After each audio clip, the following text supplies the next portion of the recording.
صفعة قوية، صفعة قوية. يعني مستمرين في الوضع الزريبي الخرائي الهيدروكربوني الميتافيزيقي، لم يتغيرش. البارح وزير الخارجية الروسي لافروف يقول نعم الحدود الجزائرية المالية ماهيش مريقلة، وانتم راكم مادين أراضي من عند مالي، سرقتوا لهم أراضي، وبالتالي يطالب مالي بالمطالبة بأراضي، والنيجر طالب بأراضي، وموريتانيا طالب بأراضي، وليبيا طالب بأراضي، والمغرب طالب بأراضي، وتخرجنا تونس طالب بأراضي، وتنوض فوضى.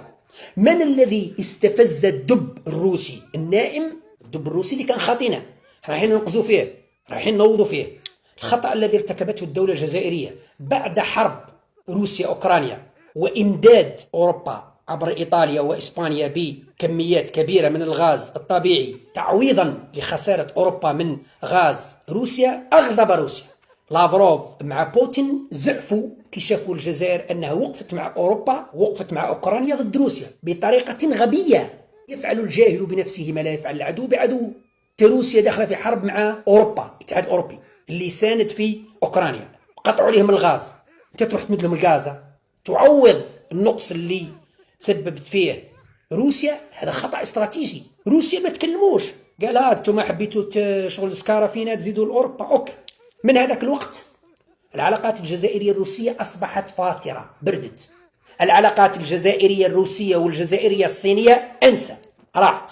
انسى روسيا، انسى الصين، انسى الاتحاد الأوروبي.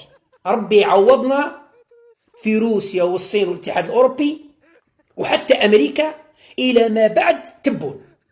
وقتاش الله أعلم. بالإضافة إلى علاقتنا مع الدول العربية طبعا كارثة، يبقوا لنا ممكن زوج دول اللي ممكن شوية علاقتنا معهم مليحة. شكون هما؟ تونس، لأننا ما زالنا نسلفوهم ونصرفوا عليهم مع احترامي للتوانسة، أو سلوفينيا اللي فتحنا فيها حسابات بنكية جديدة وفتحنا فيها استثمارات جديدة، بالإضافة إلى تركيا طبعا اللي بيضنا كله في سلة واحدة عند أردوغان. ما عدا هذا ما عندناش حتى علاقات طيبة مع أي دولة في العالم. علاقاتنا كارثية مع كل الدول في العالم.